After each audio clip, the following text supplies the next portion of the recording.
Government School, Narayanpet, goes to ZPHS, Padri Pahad. Congratulations. Please, you can join us on stage.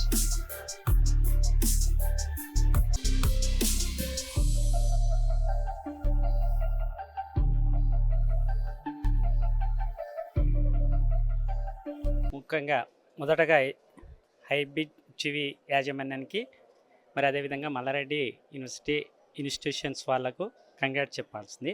అయితే మాది Narayanpet district, Telangana state లోపల మారుమూల district అయినటువంటి backward ఉన్నటువంటి district నుంచి మరి మా ప్రభుత్వ పాఠశాలల యొక్క పనితీరును గుర్తించి మాకు అవార్డు ఇవ్వడం చాలా సంతోషంగా ఉంది. అవార్డు ఇవ్వడంతో పాటు మాకు బాధ్యతను కూడా అధికంగా పెంచింది. ఇటువంటి అవార్డ్స్ ఇవ్వడం వల్ల ప్రభుత్వ పాఠశాలల యొక్క అభివృద్ధి కార్యక్రమాలని గుర్తించి ఇంకా అధికంగా పనితీరును పెంచుకునే అవకాశం కలిగించింది. ముఖ్యంగా ఈ అవార్డు రావడానికి కృషి చేసినటువంటి మా ప్రధానోపాధ్యాయులు బాలకృష్ణ సార్ గారు చాలా కృషి చేశారు. పాఠశాలకు తన సొంత ఖర్చులతో కూడా పాఠశాలను డెవలప్ చేసిండు. ఒక టీచింగ్తో పాటు నాన్ టీచింగ్ విషయం కానీ కరిక్యులర్ యాక్టివిటీస్ కూడా చాలా చక్కగా చేసిండ్రు. ముఖ్యంగా మా పిల్లలకు మొట్టమొదటిసారి ఇంగ్లీష్ మీడియం కండక్ట్ చేయడం వల్ల ఒక పల్లెటూరు నుంచి ఇంగ్లీష్ మీడియం కండక్ట్ చేయడం చాలా సవాల్తో కూడుకున్నది. అటువంటి వాతావరణం కల్పించి పాఠశాలను అభివృద్ధి చెందించినందుకు గాను మనకి అవార్డు ఇచ్చినందుకు అందరూ కూడా ధన్యవాదాలు తెలియజేస్తాను.